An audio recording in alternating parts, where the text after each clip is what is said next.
Okay, so today we are going to talk about how to cut down a box. Why would you want to cut down a box?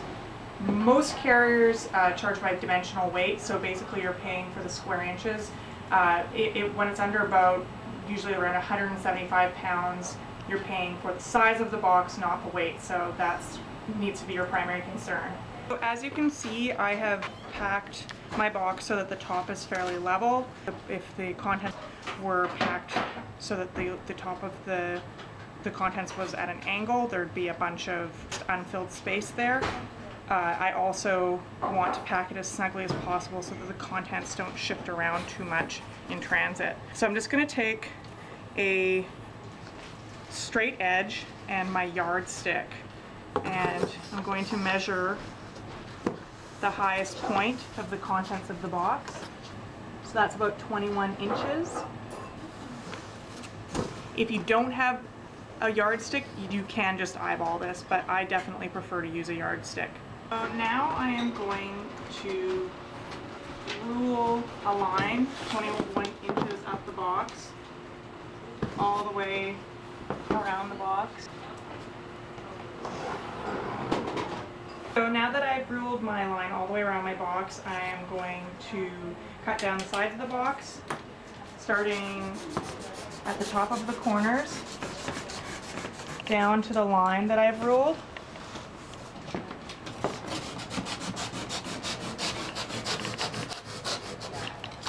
And then I'm going to cut along the line that I've ruled and score it. I'm not cutting all the way through the cardboard, I'm just scoring it. And then the side just bends down beautifully like that. Some people like to cut with their X-Acto knife on the inside of the box. I like to do it on the outside of the box because I can rule that nice clean line, and I get much cleaner corners that way. So now I'm just continuing to do the same thing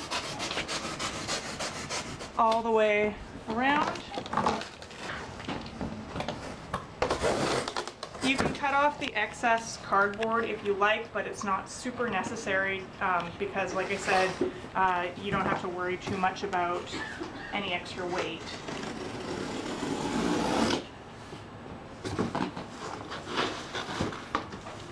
However, if the flap is a little bit too long, that's a good time to cut off the excess.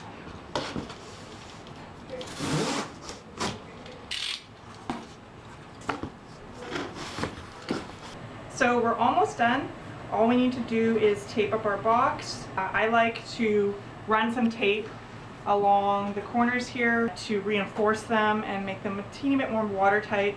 And on a big box like this, I like to put a lattice of tape on the top, and I've also put a lattice of tape on the bottom.